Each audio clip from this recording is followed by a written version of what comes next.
emosional. Nama spek, ya. Mudah-mudahan semua pendidik pasti tahu. Jadi itu tahu, itu dulu karena teman-teman tuh pada nanya, apaan sih paut HI? Apaan sih paut HI? Tahu paut HI Pak pendidikan manusia ini holistik integratif, tapi holistiknya itu yang bagaimana? Integratifnya yang bagaimana? Nah sekarang kita semua udah paham ya holistiknya bagaimana tadi? Mencakup semua aspek perkembangan fisik, Kognitif, mulai bisa semua. sosial. Kalau kalian udah tahu ya bahwa HI itu apa? Sekarang integratifnya apa? Kolaborasi lintas sektor seperti pendidikan, kesehatan gizi, pengasuhan, dan perlindungan. Integratifnya adalah kita terintegrasi dengan sektor lain seperti puskesmas. Apa yang kita terintegrasi dengan apa lagi nih? Posyandu, masya Allah, ini kayaknya ada posyandu. Udah PAUD luar biasa.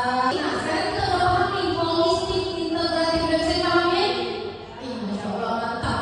Jadi untuk PAUD ini bukan hanya sekedar belajar membaca, menulis, berhitung ya, tapi aspek-aspek tadi dipenuhi. Nah inilah pentingnya PAUD HI ya. Jadi percepatan penurunan stunting ini sangat bergantung kepada keberhasilan penerapan PAUD HI di sekolah-sekolah muda semua.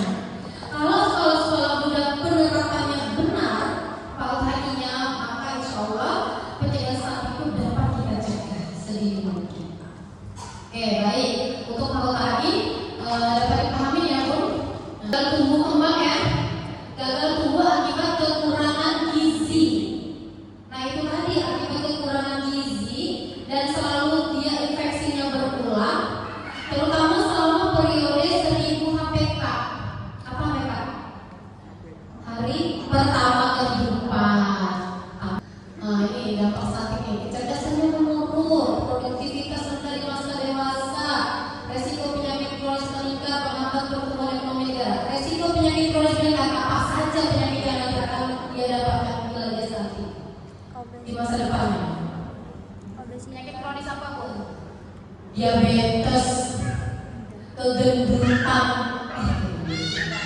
banget sih obesitas. Saya ingin mengajak muda-muda untuk menonton ini supaya kita bisa lebih luas lagi pengalaman kita terkait stunting. Dari nonton ini bayangkan 1 dari 5 anak Indonesia kalau dia stunting, ya kan? Pendapatannya belum 8 miliar atau 3 miliar. Jadi ini bukan masalah keluarga aja, jadi masalahnya nasional. Kita kesimpulan dulu ya. Kesimpulannya pada hari ini adalah ingat, anak sehat, bangsa kuat. Saya akan refleksi sedikit. Faktor resiko stunting itu sih banyak ya, mulai dari lingkungan rumah, sekolah asuh itu utama.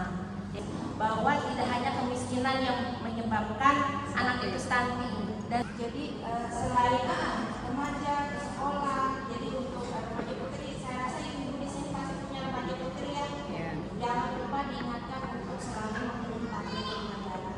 Terima kasih banyak teman-teman. Kita beri tepuk Masya Allah, terima kasih banyak ibu. Anak-anak yang cerdas terlahir dari orang tua yang bahagia. Sepakat ya? Baik, gimana nanti upaya pencegahan ini bisa ditingkatkan di sekolah dan juga di-share kepada kita. Silakan. Seperti tadi yang disampaikan oleh Bu Siti Roma, sudah disampaikan bahwa kita perlu memperbaiki gizi. Perlu memperbaiki gizi sesuai dengan yang disampaikan kan. Sekarang bukan 4 sehat 5 sempurna ya, tetapi gizi seimbang. Kalau dulu 5 sempurnanya adalah susu, tapi sekarang lebih baik air putih. Kami aplaus dulu untuk Ibu Febri ya dari SKB. Masya Allah, terima kasih banyak Ibu Febri dan